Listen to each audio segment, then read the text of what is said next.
अक्टूबर की ठंड सीधे सारा के हड्डियों में चुभ रही थी। एक तजुर्बेकार खोजी पत्रकार वो उलझी हुई रहस्यमयी कहानियों में मजा लेती थी।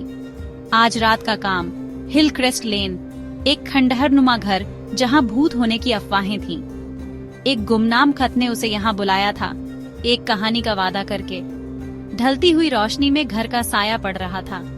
खिड़कियां खाली आंखों की तरह उसे घूर रही थीं। सारा की रीढ़ में एक सिहरन दौड़ गई। हवा भारी हो गई, एक ऐसी खामोशी से भरी जो बिल्कुल भी खाली नहीं लग रही थी। ये उसे दबा रही थी, उसे वापस जाने के लिए मजबूर कर रही थी। अंदर की चेतावनी को अनसुना करते हुए सारा आगे बढ़ी। हर कदम सूखे पत्तों पर चरमराता था, मानो अनजान में उसके उतरने की गिनती कर रहा हो। बरामदे पर पहुंचकर उसने अपनी गर्दन पर एक ठंडी सांस महसूस की, एक फुसफुसाहट जो हवा होने के लिए बहुत करीब थी। सामने का दरवाजा कराहते हुए खुला, सड़न की एक बांसी गंध छोड़ता हुआ। धूल भरी हवा भारी थी, चांदनी की किरणों से कटी हुई। सारा ने अपनी टॉर्च निकाली, जिसकी किरण दमनकारी अंधेरे को चीरती हुई जा रही थी।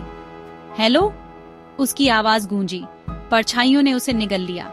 फुसफुसाहट वापस आई, सीढ़ियों से नीचे सरकती हुई। बाहर निकल जाओ। डर, ठंडा और तेज, सारा को चुभ रहा था। वह आगे बढ़ती रही, घर के बीचों बीच खींची चली जा रही थी। हर कमरा भूली हुई जिंदगियों, खुशी और गम की अपनी कहानी फुसफुसा रहा था।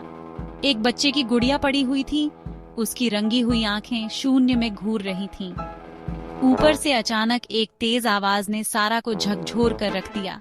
उसका ध्यान ऊपर की ओर गया।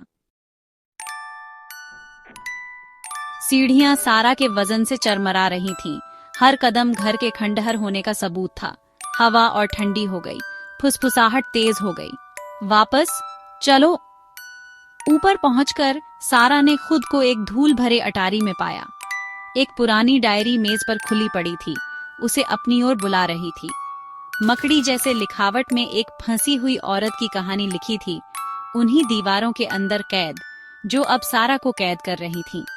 आखिरी प्रविष्टि घबराहट भरे हाथ से लिखी हुई सारा को हड्डी तक ठंडा कर गई। वह यहाँ है, मेरी हमशक्ल, मेरी जगह लेने आई है। घर उसे चाहता है, घर हमेशा जीतता है। एक ठंडे हाथ ने सारा के कंधे को पकड़ लिया। वह घूमकर अपने हमलावर का सामना करने के लिए मुड़ी। सारा के सामने उसका अपना ही प्रतिबिंब घूर रहा था। वही लाल बाल, वही दृढ़ निश्चयी आंखें, लेकिन इस प्रतिबिंब में एक भयानक खालीपन था।